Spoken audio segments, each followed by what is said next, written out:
Hello everyone, welcome back to Flying Solo with Kat, and today we are going to be talking about the first 3 episodes of Bad Batch Season 3. I am so excited.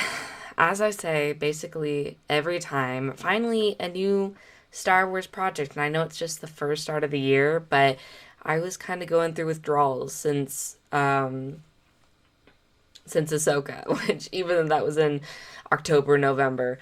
And let me just say, the first 3 episodes are so good. Oh my gosh. If you have not seen it, please go watch it. This, of course, review will totally be spoilers.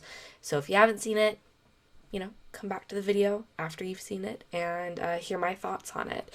I unfortunately did not have time to watch all 3 episodes all at once. Each episode is about 30 minutes, which is not bad at all, but 3 episodes, of course, that would be an hour and a half, and I didn't really have time to sit that long, and quite honestly, I didn't want to forget what happened in each episode and kind of have them all blend together. So I'm going to be going episode by episode, and then at the end of the 3 episodes, I will just talk about my overall thoughts of where episode 4 is going to end up on. I've seen a bit of spoilers on Twitter.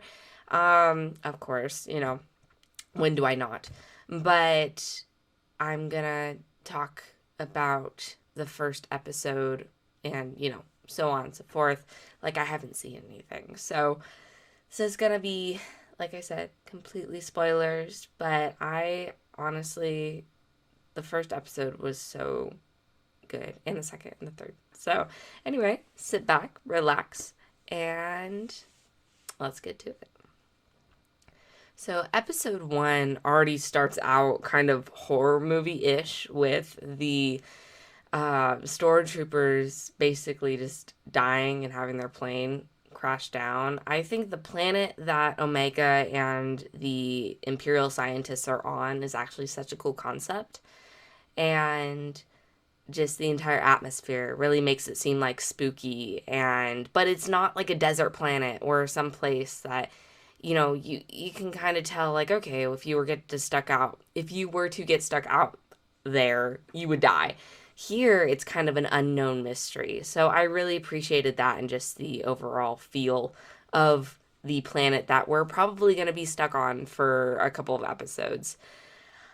I hate Hemlock. That is not going to be the first time I say that in this video. I want to punch that man in the face, like hard. Like, please. Like, just ram a lightsaber, like, right through him. I hate him so much. I hate him. I hate him. Sad Omega. That was like a big thing in episode 1. She's just, you could tell she has her like same resolve, but as the episode moves forward, she just gets, you could tell she doesn't have hope in her brothers, or in Hunter and in Wrecker. So it's kind of sad to see her like that, but you can tell in certain things that she does, which I'll get into, she's still the same Omega, and she still wants to help people and help Crosshair and finish her mission. The white Imperial uniforms for the scientists, I just want to give a shout out to that because they look super hot and super amazing. And I love it. I don't know if this has been in any other installment, comics or whatever, that I've just kind of been blind to, but I really like the white uniforms. I think it's doing something for me. So that was good. Sad Crosshair, and he just doesn't look like he's doing good. Like he looks like he wants to die. It was really kind of sad to see all of the sick clones. That kind of did something to me, which was weird. Just kind of, the conditions that they're being in. Even last season, we had Rio Churchy, of course, trying to fight for the clone rights, and none of this is even being broadcasted. So, just the fact of the clones being mistreated is such a good story choice. I think just for us to. I mean, I hate the Empire. Like, bro, this sucks. I'm not like, oh yes, the Empire, like super cool. I'm like, no, like they actually suck. They're freaking evil, which I think in this season is coming out a lot more than I saw in previous seasons. So I'm super excited about that. But yeah, poor Crosshair. He has no hope left, which is just really sad. Omega's sister Emery. Now I thought she was gonna be a big ally in, just helping Omega and doing that. But I don't know, she kind of pisses me off, but not in, I don't think it's her fault necessarily. I think that Hemlock kind of brainwashed her in the sense of like, oh, just the structure of the Empire, like just trust in the Empire and everything will be okay. So for me, like certain things that she did, I hated, and then other things I did, like I really appreciated that. And there is a connection there. It's just taking her a bit to connect with Omega, but I still don't know why they did that. Why do we need kind of like an older Omega? I don't know. It's just not. I feel like if it was just another scientist that was there that kind of made friends with Omega, I understand you might need a connection, but I don't know.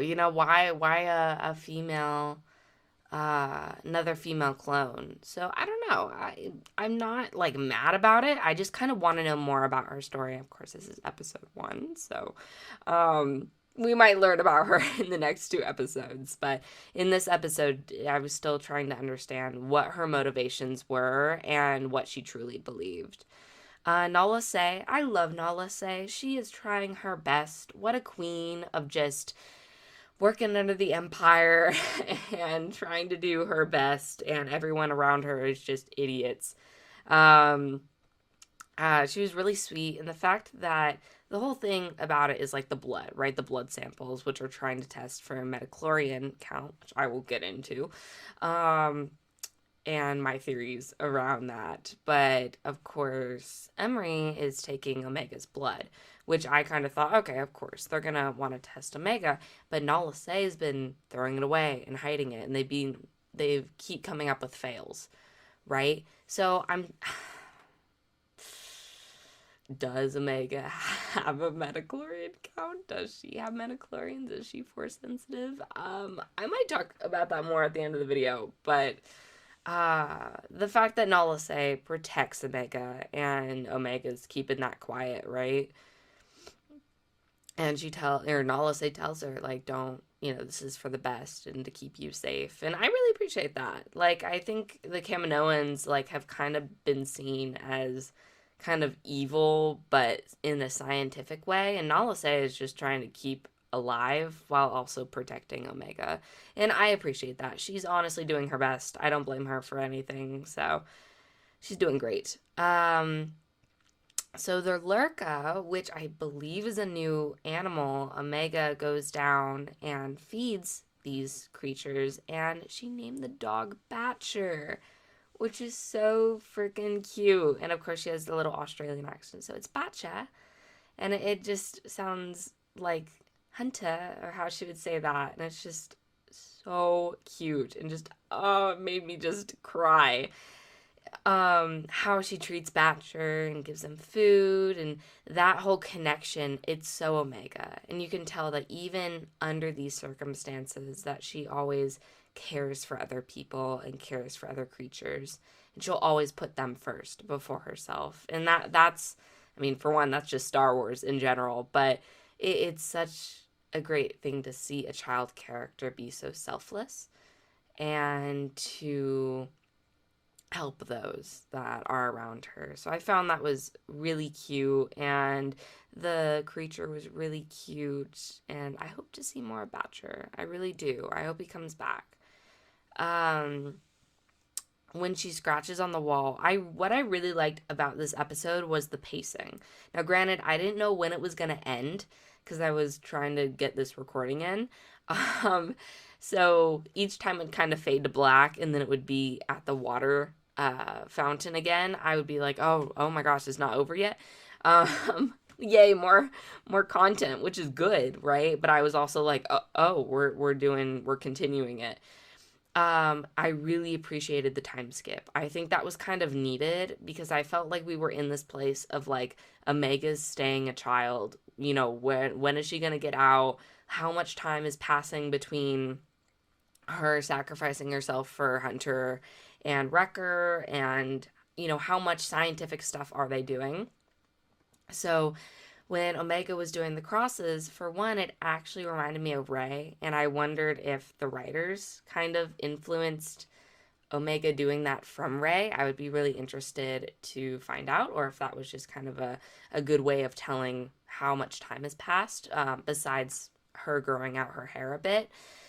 But the pacing of the episode to where it was time skip after time skip, and it was repeat of each day was a repeat of the last day, and I appreciated that repetition because we really got to see Omega's thoughts on the process, that she is just stuck in a loop and she will never get out, and in a bad situation. So I really liked the pacing of this episode, of just going back and forth, and the time jump that we had, but also just it reminded me of Rey. So I found that, of course, really special. She made her own, I don't know if it's a Tuca doll. I might be wrong about that, but she made her own little plushie, and I just, of course, it was the one that she had with the Bad Batch. So I found that was just so sweet and so cute. And then we have our official time skip, and her hair's longer. I don't know if I like it or not. That's my hot take. I'm not a huge fan of the ponytail, but she looks older, right? And I think I personally I appreciated that. Just seeing her a bit taller, a bit older, kind of standing with herself and knowing still what she wants. When Omega and Crosshair cross paths in, while they're walking, Omega doesn't try to look at him anymore. They just continue on.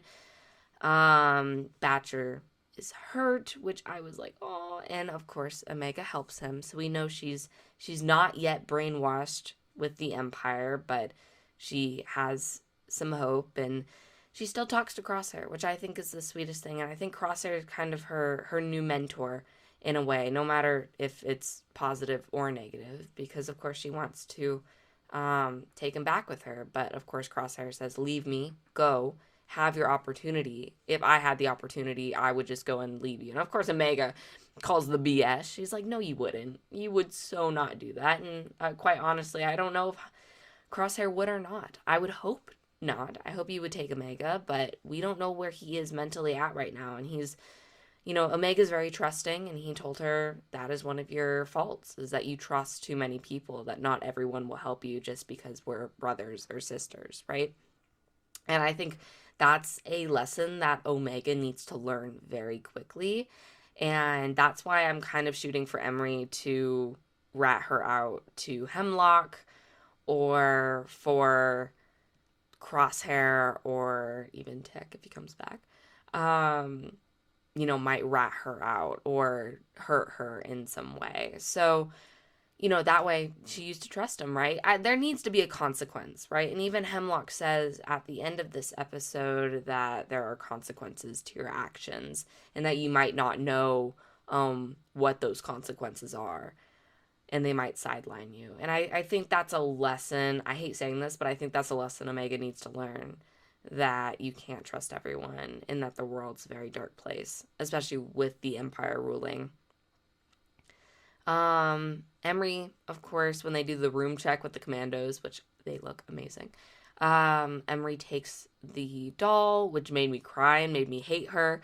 And then, of course, she gives it back at the end of the day, when Omega saves Batcher.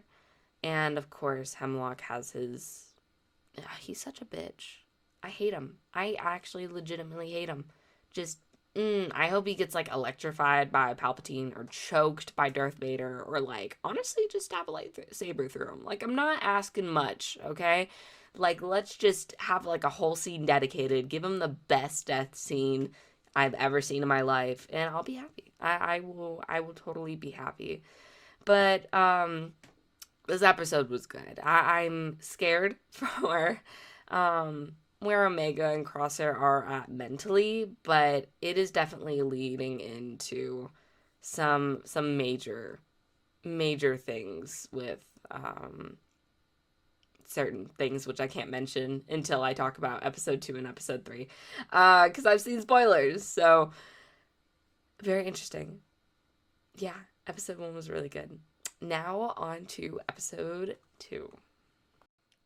So, I just finished watching episode 2, and it was really good. It was great to see Hunter and Wrecker back together. Of course, it is really sad to not see the full Bad Batch, that now we're down to 2 members, which is really sad in the grand scheme of things, but it is what it is.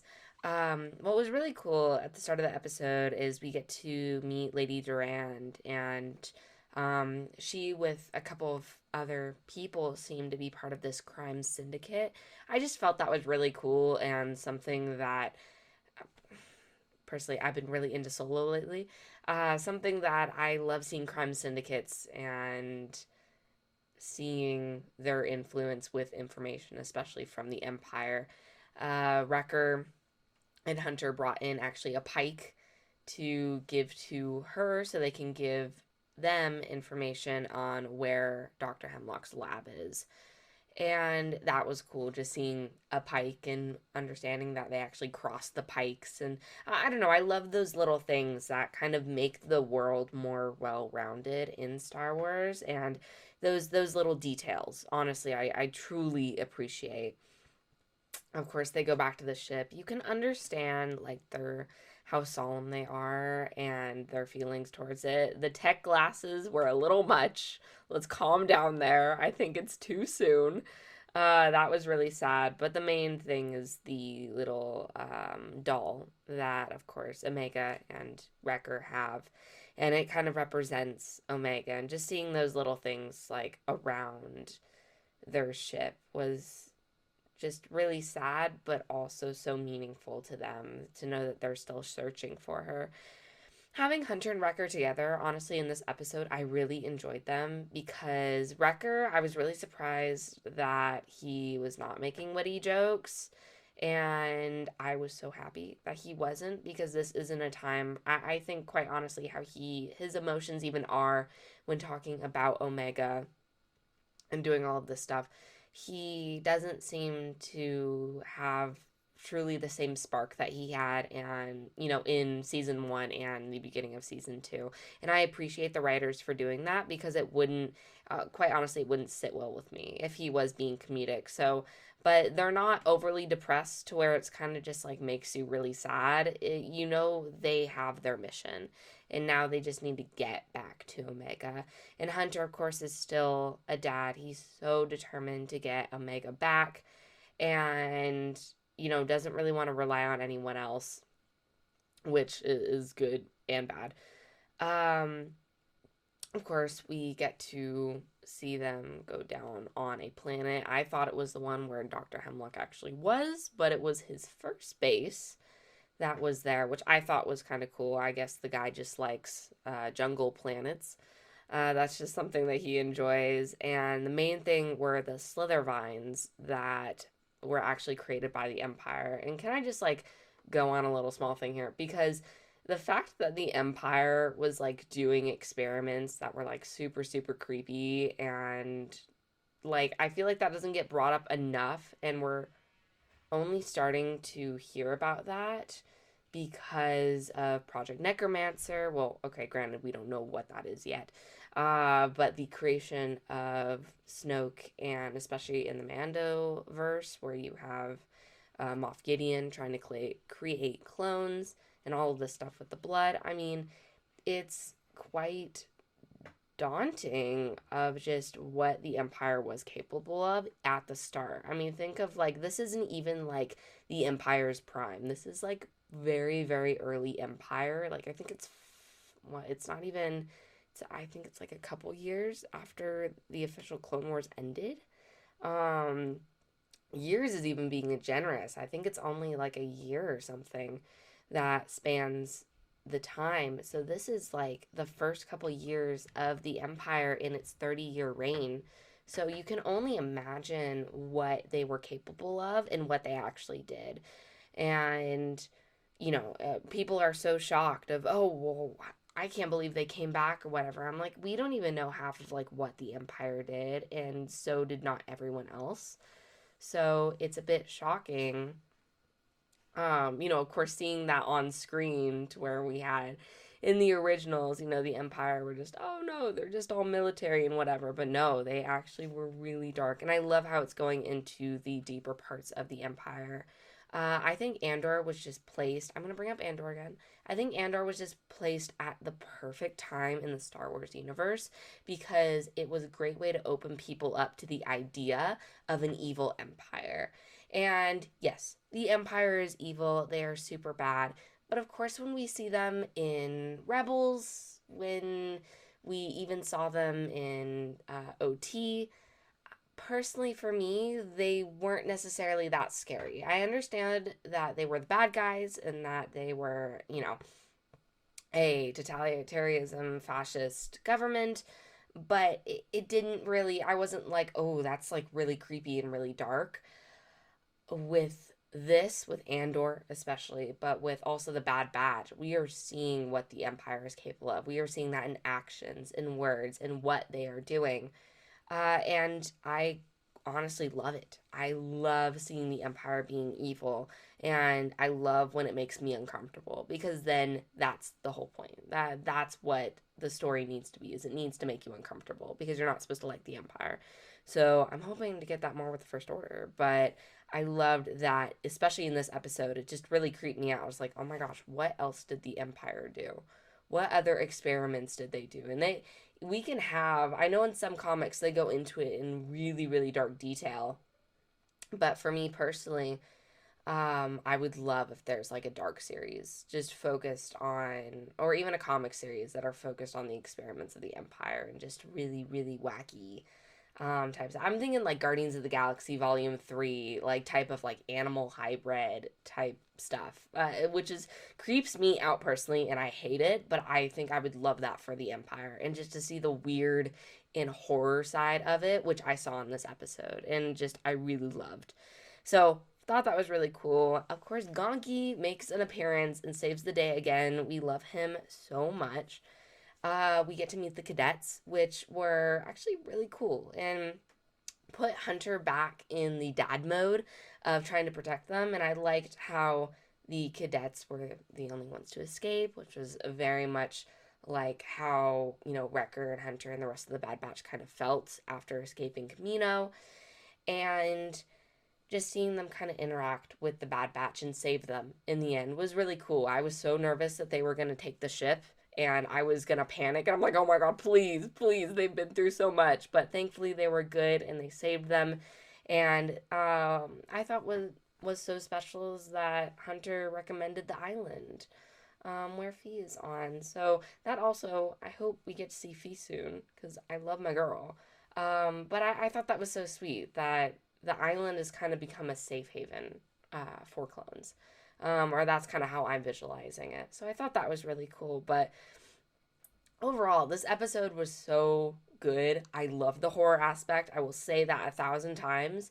Just the vines, the Leviathan kind of weird. It reminded me of Pirates of the Caribbean 3, just with its like mouth open and everything. It was so creepy, but I loved it so much. It was giving Alien, it's giving a whole bunch of other horror movies, um and I loved it. I love the total vibe of this place. I wish they weren't so sad, but I'm also happy that the writers knew, okay, no, this season is very serious. This is going to be our final season and we need to tie up a lot of things and make sure characters are acting the way that they should. So I do appreciate that. But yeah, that was episode 2. And now on to episode 3. So I just finished watching episode 3.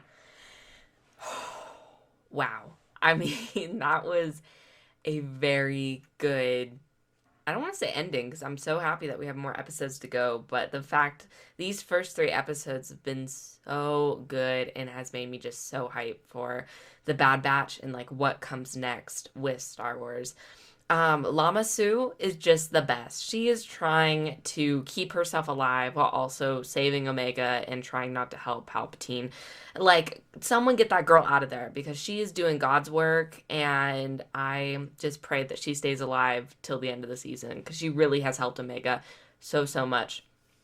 Because they took her blood sample, which I knew was going to happen. I was like, it's going to happen eventually. It's just kind of funny that it happens the day that Palpatine is there.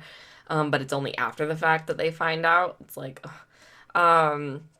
But she finally hatches a plan to escape, and she takes Crosshair with her, which, thank God, I was like, when he was starting to argue, like, go or whatever, I was like, no, no, no. Like, literally, she needs your help. Like, you guys have to do it together. So, very happy about that. Palpatine, he's back. I love him. I hate him, and I love him so much. I am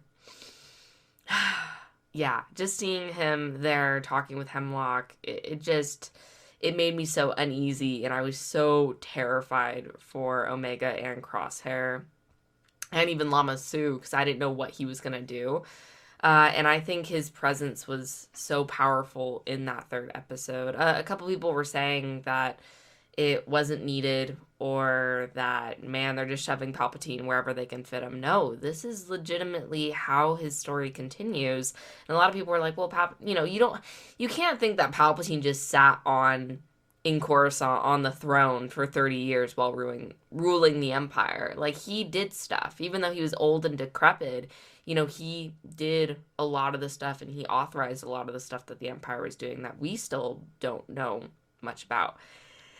That being said, Project Necromancer, let's go! Yay! Can we get a little clap for that? I am ecstatic. If you don't know, Project Necromancer was first first said in The Mandalorian that Brendol Hux was basically leading on Project Necromancer. And there are a lot of theories surrounding that. Could it be Snoke? Could it be the child soldier program where they take children from different planets and basically brainwash them? Is it this, and this? So we didn't have a whole lot of information on that. I knew that Brendol Hux was mentioned a long times alongside with Salone, because he was a part of the Imperial Remnant and part of the Shadow Council, but we still didn't know much about him, as well as his son, which I'll get into a bit. And so finally they mentioned Project Necromancer again by name, and it seems to be the creation of Snoke. And especially because they are talking about M count, which M count is metachlorian count. So that's what Anakin had, basically, a lot of when the Force resides within you. So that also makes me think, okay, well, Omega's blood is a match, so does that mean she has a high dose of metachlorians? But finally, Project Necromancer got named. I don't think that Brendol Hux will be named. Even though we're talking about Project Necromancer, I still feel like it is a bit too early for him to come into play. I think the only reason that he kind of heads Project Necromancer is because of either his connections to Salone or to Thrawn, which we might find out more in Ahsoka, or even the Dave Filoni's Mandoverse movie, or he was kind of later into the role with the Shadow Council, kind of just took on that section of it.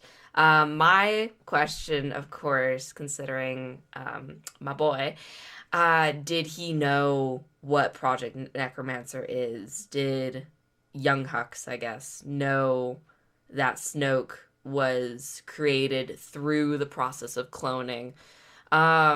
Which can also get into like really complicated areas of canon, because then you ask, well, is that how he knew Palpatine returned? Maybe he knew before that, after that. Maybe he kept that information for himself. Kylo Ren didn't seem to know. So was that information that he even kept from Kylo Ren? And it seems that even Kylo, without young Hux, when talking with Snoke, didn't much know about Snoke, saying that Snoke fought with Luke Skywalker. That was a big thing. And then that um, Snoke did mention Brendol Hux by name to Kylo Ren in the Rise of Kylo Ren comic when they were being picked up. That was not young Hux. That was Brendol Hux because he was still alive during that timeline. So is Snoke's big connection with Hux specifically, or is it just Brendol Hux? And like, especially if he had such a connection with him, why was he so chill with? He knew young Hux killed Brendol. That's not. That's I don't know how he wouldn't know that. So was it more of a fact of it's kind of how things roll, or did he not understand the logistics of it and he wanted to keep himself a secret from Armitage? I don't know. I This is just huge for a lot of just quite honestly First Order fans and people that like the First Order and how the Empire rose again, the Shadow Council, Project Necromancer when that was dropped, basically really anything after Return of the Jedi. And I'm so hyped. This gives me so much information. We are honestly moving towards so much of the sequel trilogy, and I'm so happy we didn't have to wait years and years. I mean, it's going to be the 10th anniversary of Force Awakens next year. So it has been a bit, but they are doing the exact same thing they did with the prequels. They are fleshing more characters out and more storylines out like they did with the Clone Wars, and now we're just getting it in multiple TV shows. And I love that. I don't know why people thought the sequels weren't canon. I don't know how that even got popped into their brain, but many things are connecting, and I am so excited. I don't like Emery. I don't like her. She just needs to think for herself for once. I don't like her. I'm not a huge fan of her. If she does something for herself, then maybe I'll be like, okay, she's not too bad. But I really don't like her right now. I understand she needed to be there to stop Omega and Crosshair. It wasn't like she was just gonna let him go. I was kind of hoping she was gonna do that, but I don't know. She's just kind of works for Hemlock. She's not that crazy important to me. I wouldn't care if she died, I guess is what I'm saying. Omega and Crosshair working together was so sweet. Just kind of, they don't even have a banter, but just how they work together is, I think, reminiscent of how Hunter and Crosshair work together. And I find that parallel so special and something that I love seeing them on screen. And I hope they get back with Hunter and Wrecker and Echo, and Tech better come back too. Theory about Tech, is it the guy that was standing there watching them? Is it not? I kind of want it to be, but I also don't, because so many people are pissed that we're now stop theorizing about characters that probably don't mean anything. I mean, okay, for one, I could do what I want. Two, wouldn't it be so cool if it was him though, but he was brainwashed and he was the ones that actually brought back Omega in or something? I don't know. It just I wouldn't mind if he stayed dead. I don't mind that at all, but I don't know. He might be back. I don't know. So that guy, that's my theory about that. It was so sweet, that little moment where Crosshair asks, do you know Plan 72? And Omega says, yep, Tech made me memorize all of the plans. And Crosshair just kind of does this reminiscent smile and says, okay. That for me is why this show is so special, because of that familial connection that these characters have, and they feel so interconnected, and I love that. And I think this show does a really good job of showing that. They escaped, but at what cost? I was on the edge of my seat the entire last 10 minutes, because I was so scared that they weren't gonna escape and something bad was gonna happen. I was terrified because I'm kind of sick of the planet that we're on with all the scientists. It's very it's kind of almost repetitive. So I was hoping that we were going to be able to explore more of the galaxy in later episodes, and not be stuck there for basically half the season. So I'm very happy that we're moving off of that planet. Um, but at what cost? What are they going to do? For one, Omega's blood is a positive, right? So does Omega lead into Snoke? Is Snoke Omega's brother technically if he has her blood? Does that kind of make sense? I don't know if that makes sense or not. But like, how does that transfer? And then, oh my gosh, it's just like there's so many things that we don't know, but I'm so excited to learn. And I'm so terrified for the Bad Batch, like them as a group. I'm terrified of what's going to happen. And someone, I can't remember who said it on Twitter, but they said it's gonna get really bad when they're in a dark hallway and all we hear is heavy breathing and then a red beam shows, and that's gonna be like the end of them. And I'm like, oh my god, don't say that, but that would be such a cool scene. I would totally, that would be so cool. So overall, after watching the 3 episodes, I am hyped for Bad Batch. I think this season is, first season and second season were kind of, for me personally, hit or miss. I understand that some people like filler episodes, and also people don't like using the word filler. I understand that every episode has a meaning. But for me, I want the most out of this episode that I can get, and I feel like I'm already getting that with the first 3 episodes. So I am hyped. I'm pumped. I really liked it. Yeah, I can't wait for next week's episode. Let me know what you guys thought of these 3 episodes. Which one was your favorite? What were some of your favorite moments? And yeah, it was really good. It was, good job, team. It was very good. So anyway, guys, thank you so much for listening. And I will see you next week for episode 4.